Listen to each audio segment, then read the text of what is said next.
When souls collide in the dance of synchronicity, my dear seeker of the soul's mysteries, have you ever encountered another, if only for a fleeting moment, and felt the world pause?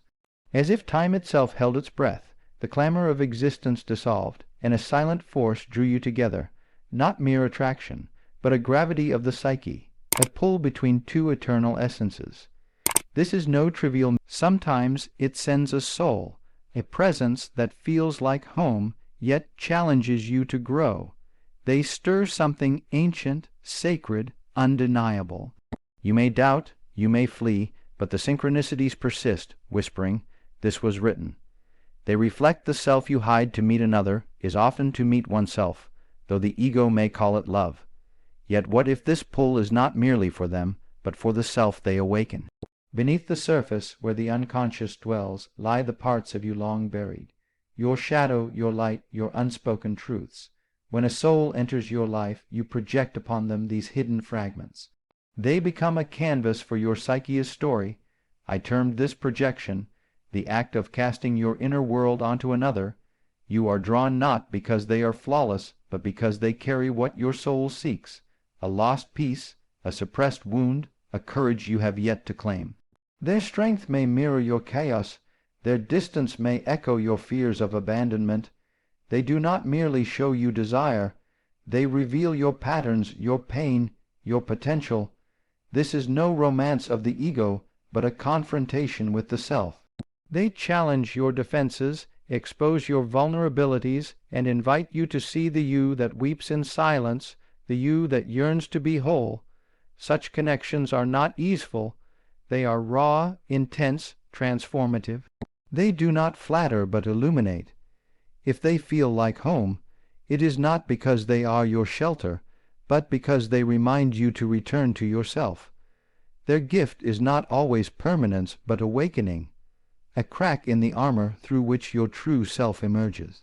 Pain, as the soul's alchemist, let me share a truth rarely spoken. When the cosmos sends a soul to touch your depths, it may not feel like bliss. It may burn like fire, shatter like glass, not because they are wrong, but because your psyche is stirring from slumber. True connection brings not only joy but clarity, and clarity wounds before it heals. The walls you built around your heart tremble, the scars you buried rise. This is the alchemy of the soul. I have said, one does not become enlightened by imagining figures of light, but by making the darkness conscious. Healing demands you face what festers in the shadows. This soul, this mirror, does not harm you, but reveals what begs for healing. Their silence may trigger old wounds of neglect. Their strength may expose your insecurities. Each pain is a question. Why do I fear abandonment? Why does vulnerability terrify me? In their presence, you fall not only for them, but into your unhealed self. This pain is sacred, a sign of depth. Superficial ties do not shake you thus. Only soul encounters do. They are not endings, but beginnings, of reflection, of growth, of self, love born not from platitudes, but from necessity. As you journal, as you question, as you heal, gratitude emerges, not for ease, but for truth. This connection, whether it endures, becomes your teacher, your classroom, your path to wholeness. The shadow stirs in destined bonds. Within every soul lies a shadow, a silent storm of suppressed fears, unspoken jealousies, hidden needs. I called this the shadow, the self you conceal behind masks of confidence or charm. For years you may bury it, until a destined soul arrives, not to comfort but to awaken. Their presence stirs the shadow, not to wound but to reveal. You feel jealousy, though you pride yourself on security. You cling, though you claim independence. You fear loss, though you vowed self-reliance. This is no failure but a breakthrough. This soul, this mirror, pulls your truth to the surface. They do not cause the storm, they illuminate it. Their light exposes what you have hidden from all, even yourself. Destined love is not ease but evolution. It confronts your patterns, your need for control, your fear of abandonment, and asks, will you cling or will you grow? The shadow, once feared, becomes your guide. You embrace the parts you shunned, you hold space for your fears. This love does not complete you, it returns you to your whole self, cracked open and remade. Not all souls are meant to stay in the soul's journey. Not every encounter is eternal. Some arrive like tempests, others like gentle breezes, but all carry a purpose, not to complete you but to transform you. We are taught to chase forever, yet the most profound souls may not linger. Their role is not permanence but awakening. I have written, the meeting of two personalities is like the contact of two chemical substances. If there is any reaction, both are transformed. These souls touch your depths, stir your unconscious, challenge your illusions, then depart. Their absence pains, yet it teaches. They show you love, reveal your wounds, ignite your courage. Their gift may be the grief of their leaving, for it carves a path to growth. Letting go is not failure, but fulfillment of the soul's contract. They do not stay, but their fingerprints remain etched into your psyche. One day you will look back not with sorrow, but with peace, grateful for the awakening they sparked. A love not of possession, but of evolution, preparing you for the self you are becoming. The cosmos waits for your readiness. There is a law of the psyche. The cosmos does not bend to desperation. It waits for readiness. When you chase love from lack, you draw chaos, mirrors of your doubt, tests of your wounds. But when you turn inward, face your shadows, and embrace your wholeness, the cosmos responds with alignment. This is no loud arrival, no chaos of obsession. It is resonance, a quiet harmony of souls. You do not chase, you attract. The one who arrives does not complete you, but walks beside the self you have claimed. They reflect not your need, but your truth. This is love as resonance, not addiction, a meeting of two wholes, not two halves. Heal, grow, release the noise, become the self that no longer begs but radiates. The cosmos will answer, not with what you want, but with what your soul is ready to receive. No meeting is chance. When a soul stirs your depths, pause. Feel the shift, the slowing of time, the whisper in your chest. Not every spark is love, not every bond eternal, but all carry meaning. They are messengers of your psyche, showing you joy, fear, wounds, or worth. Ask not only who are they, but what do they reveal of me? The cosmos speaks in energy, in synchronicity, in souls that cross your path. They come to awaken, to heal, to guide you closer to truth. Has a soul left fingerprints on your heart, unexpected, fleeting, yet transformative? Share their echo, for in connection we uncover the collective psyche. If this stirs you, let it ripple outward. The universe does not shout, it whispers through you. The archetype of the other, my dear seeker. Have you ever met someone and felt your soul stir, as if the air around them shimmered with invisible meaning? A stranger's voice may echo in your chest like a forgotten lullaby.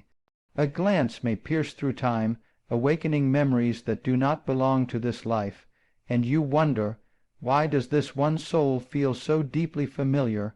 Why do they ignite such longing, such awe, such ache within me? This is no accident. Deep within the vast and shadowed architecture of the psyche lies what Carl Jung called the collective unconscious, a primordial wellspring, older than your name, older than your pain. It holds within it not just your forgotten dreams, but the dreams of all humanity. And flowing through this ancient sea are archetypes, eternal patterns, mythic figures, universal energies that wear many faces yet remain unchanging in essence. When someone stirs you beyond comprehension, it is often because they embody one of these archetypes for you. They become a living symbol. Their presence ignites not merely attraction or admiration, but activation. They are the gate through which something sacred in you tries to awaken. Perhaps they arrive cloaked in the Anima, the feminine soul image within the masculine psyche. She comes not to seduce, but to summon you inward, toward the well of your emotional truth. Her voice calls from the moonlit depths of your feeling, asking you to soften, to feel, to surrender your armor. Or maybe they wear the mantle of the Animus, the inner masculine of the feminine psyche. He appears with fire in his eyes, challenging you to rise, to speak your truth, to trust the structure of your own becoming. His presence can feel like lightning, disruptive, electrifying, alive. At times you may meet the wise old one, a soul whose gaze holds centuries, whose words seem to echo with cosmic memory. You are not drawn to their age or knowledge, but to the archetype of wisdom they awaken in you, the part of you that already knows, that only needed to be remembered. And beware, too, of the trickster who enters with charm and chaos. They break your certainties, upend your narratives, laugh at your solemnity. They may hurt you, confuse you, delight you, and yet they serve a holy function. They are the sacred disturber, dismantling illusions so that truth can find space to emerge. Understand this, seeker. These people are not merely lovers, friends, mentors, or enemies. They are mirrors, and mirrors do not lie. What you see in them is a reflection of what stirs within you. The archetype is not them. It lives in you. They are but the veil through which your own unconscious tries to reach you, and yet projection is a dangerous magic. When you mistake the symbol for the source, when you believe they are the anima or animus, you risk losing yourself in illusion. You cling, you crave, you suffer, for no one can sustain the weight of your sacred longing. They are finite, the archetype is not. To truly encounter the other is to allow the fire they ignite in you to become a lantern, guiding you inward. Ask yourself, what does this soul awaken? What is being invited into consciousness through this encounter? What sacred part of me wants to live more fully now? When you turn from possession to integration, from clinging to reflection, you reclaim the power that always belonged to you. You see the divine not in them, but in the way they point you back to yourself. You stop worshipping the mirror and begin to embody the archetype. In doing so, you no longer seek completion in another. You become whole in your own mythic unfolding. For every soul that crosses your path, whether briefly or bound in destiny, is a sacred character in your story. Not all are meant to stay, but all are meant to awaken something. So when the other arrives with thunder in their footsteps and silence in their eyes, pause. Do not rush to define them. Listen to what stirs in your chest. Trace the tremor back to its root. You are not falling for them. You are falling into yourself, and in that sacred descent the archetype blooms. The alchemy of separation in the sacred unfolding of the soul's journey. There comes a moment, quiet, shattering, and necessary, when a connection, though once luminous, must dissolve. This is not abandonment by the cosmos. This is alchemy. The dissolution of a bond is not simply a loss, it is the furnace where transformation takes place. You may call it heartbreak, but in the deeper language of the soul, it is initiation. There are souls destined to touch you with such depth that their presence feels like home, but not all homes are meant to last forever. Some are way stations on the road to becoming, and when the time of parting arrives, often without warning, it tears through the ego like a storm. The mind searches for reasons, rewinds the past, and clings to every memory like a drowning sailor to driftwood. The ego cries out in protest. Why did they leave? Was I not enough? Could I have changed the ending? But beneath this grief, the soul whispers a gentler truth. What is this pain trying to teach me? What within me is now ready to emerge? Separation is not a punishment, it is a crucible, a vessel in which your unconscious pours all that you were unwilling to face when the warmth of the other was near, when their gaze held your fears at bay, when their presence softened your edges. Now, in their absence, every shadow rises. You begin to see the parts of yourself you once projected onto them, the validation you needed, the safety you sought, the worth you hoped they would confirm. Without them, the illusion is stripped away, and what remains is raw, unguarded truth. You are left to confront the hollow spaces you asked them to fill, and this, my dear seeker, is the sacred work. This is the moment the journey turns inward. In the alchemy of separation, grief becomes the fire that purifies. You sit alone with your sorrow. You journal not just to remember them, but to rediscover you. Your dreams shift. The unconscious speaks more boldly now, offering symbols and messages long drowned out by the noise of attachment. You begin to dialogue with your pain, not to banish it, but to learn its language. You realize that love, real love, does not vanish with distance. It transforms. The pain itself becomes a guide, a teacher, a force that drags you deeper into your own becoming. You recognize your fears of abandonment not as truths, but as echoes from a wounded past. You see how control disguised itself as love, how dependency dressed in the garments of devotion. And slowly, almost imperceptibly, the lead of suffering begins to shimmer. The alchemical gold of self-awareness emerges, not because the other returned, but because you remained. You stayed present with your own unraveling. You did not run. This is individuation. This is the sacred path where the fragments of who you thought you were begin to reassemble, not into who you were with them, but into who you are now without them. Not broken, but whole, not emptied, but refined, and still you carry them, not as a wound that bleeds, but as a scar that sings, a sacred marking etched into the architecture of your becoming, a reminder that once you loved deeply, lost deeply, and still you lived. For separation is never the end of the story.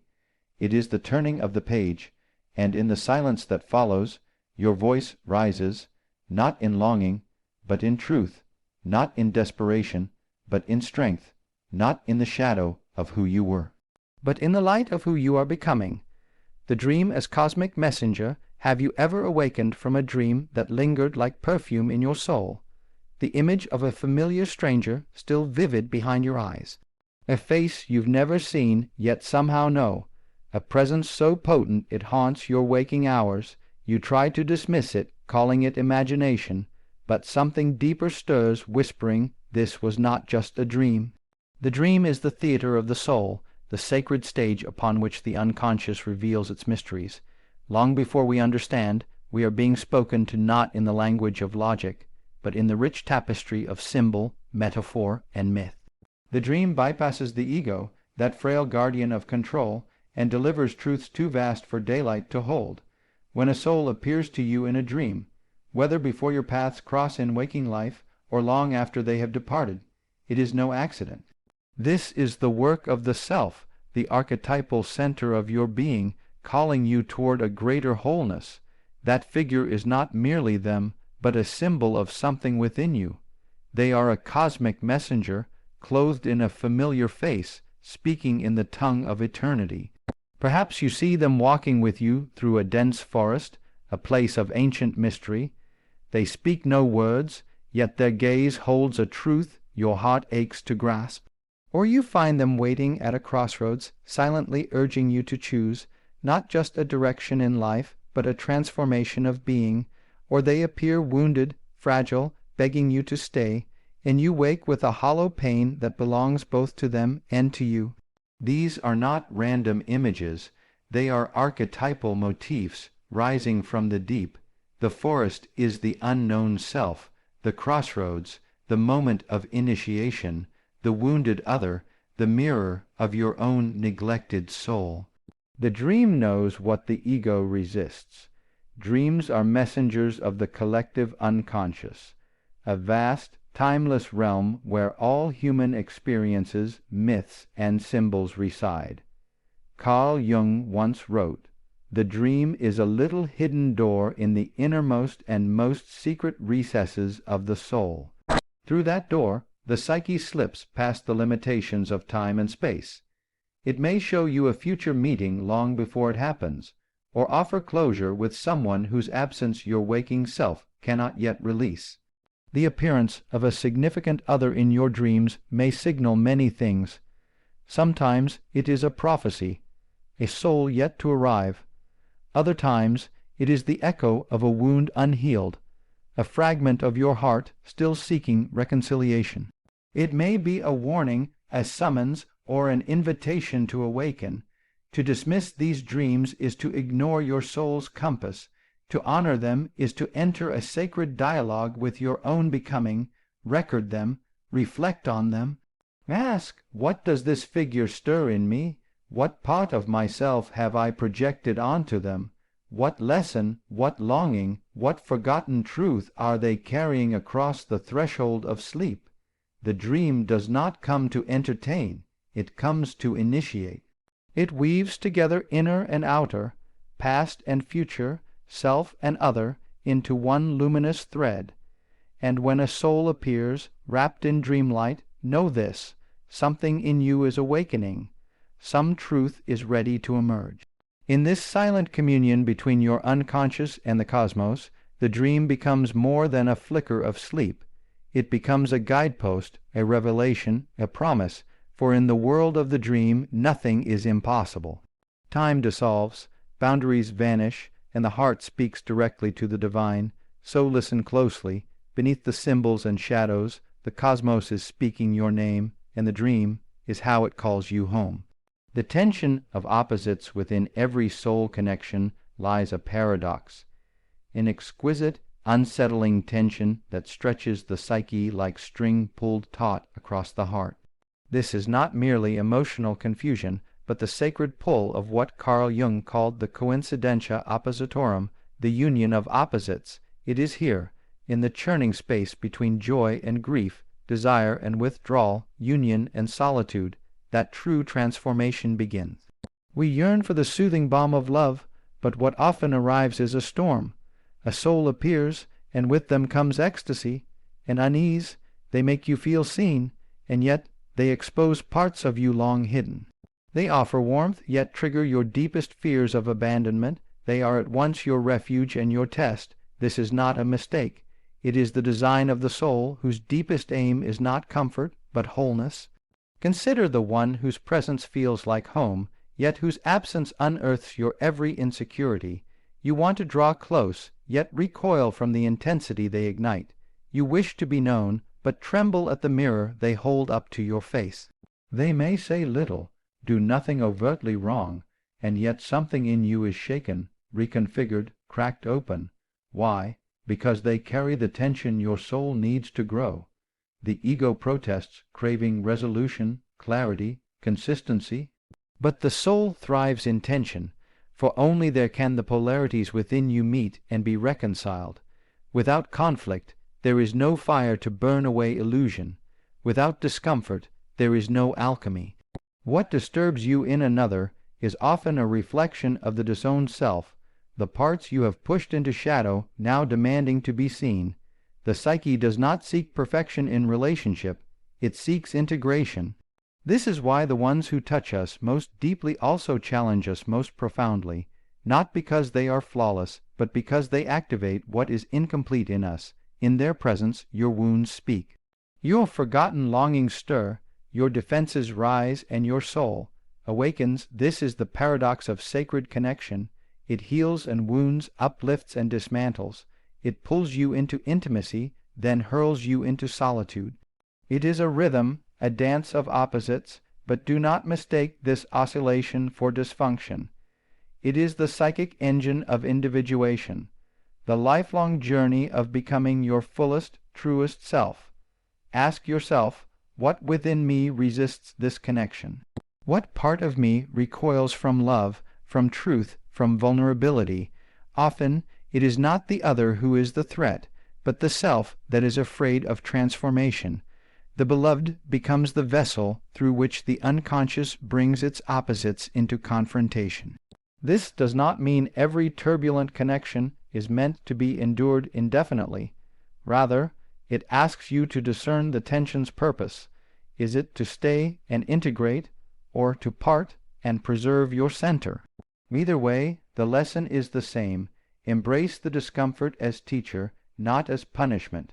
Hold the paradox in your heart until it yields a third force, not compromise, but transcendence. In time, as you allow the friction to polish you, you begin to see that love is not about resolution. It is about holding contradiction without collapse. To love is to remain present in the midst of the storm, to anchor yourself when the winds of fear rise. It is to understand that wholeness is not the absence of opposites, but their sacred coexistence. In the end, it is not that you find love outside of you. It is that, through the fire of this inner alchemy, you become it, and that, dear seeker, is the soul's quiet miracle.